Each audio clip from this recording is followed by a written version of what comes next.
Yes, जीवन में विश्वास करना है तो पहले खुद पर विश्वास करो।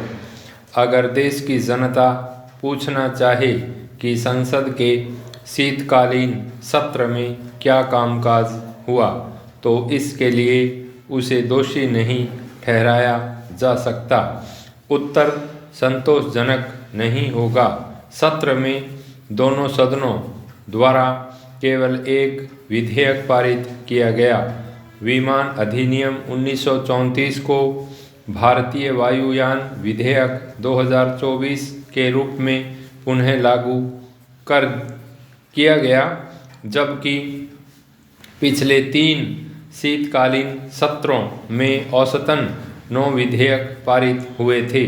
इस सत्र में वही पैटर्न दोहराया गया जिसके हम आदी हो चुके हैं।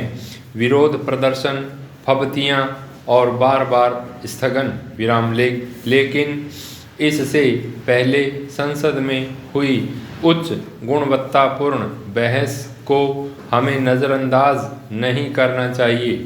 4 दिनों तक दोनों सदनों ने भारत के संविधान की 75 साल की यात्रा पर चर्चा की।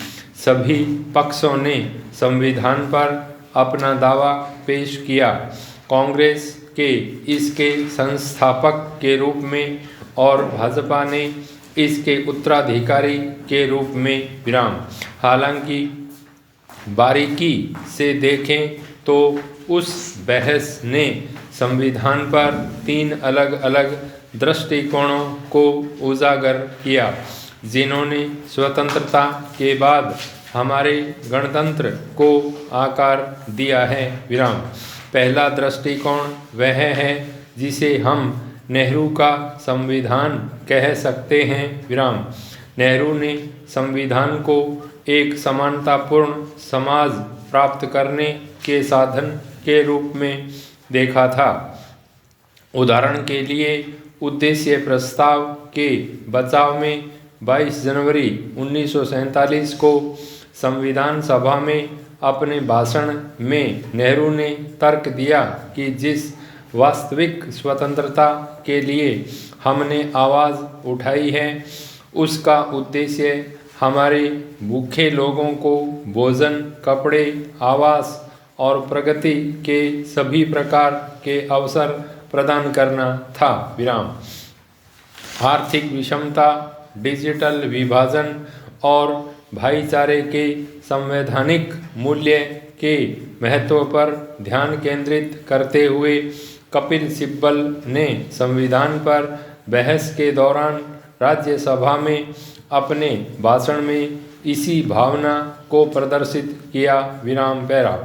अपने प्रधानमंत्री काल के दौरान असमानताओं को खत्म करने की नेहरू की इच्छा कभी कभी उन्हें पारंपरिक संवैधानिक स्वतंत्रताओं को दरकिनार करने के लिए भी प्रेरित कर देती थी। उदाहरण के लिए 1954 में नेहरू ने खुद संविधान विधेयक पेश किया ताकि संपत्ति के अधिकार को कम किया जा सके, जो तब भी एक मौलिक अधिकार था। तब डॉक्टर अंबेडकर ने मौलिक अधिकारों के साथ अवमानना करने के इस रवैये पर व्यंग करते हुए विरोध जताया था।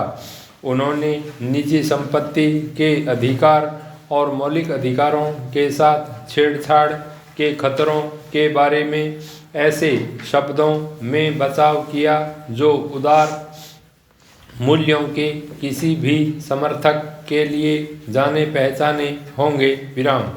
डॉक्टर अभिषेक मनु सिंघवी ने संविधान पर बहस में अपने योगदान में नेहरू के समाजवादी के बजाय अंबेडकर के उदारवादी विचारों को शामिल किया विराम। अपने भाषण में सिंघवी ने सरकार की आलोचना करते हुए कहा कि वह लोकतंत्र का चोला पहनकर तानाशाही कर रही है विराम।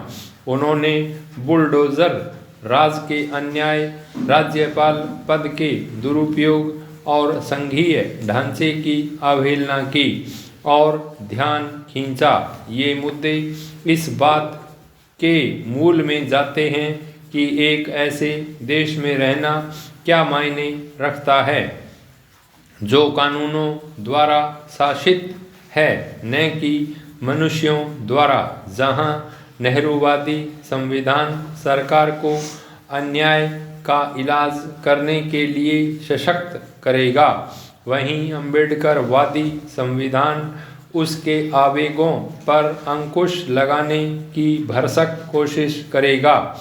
बहस के दौरान एक तीसरा दृष्टिकोण भी उभरा।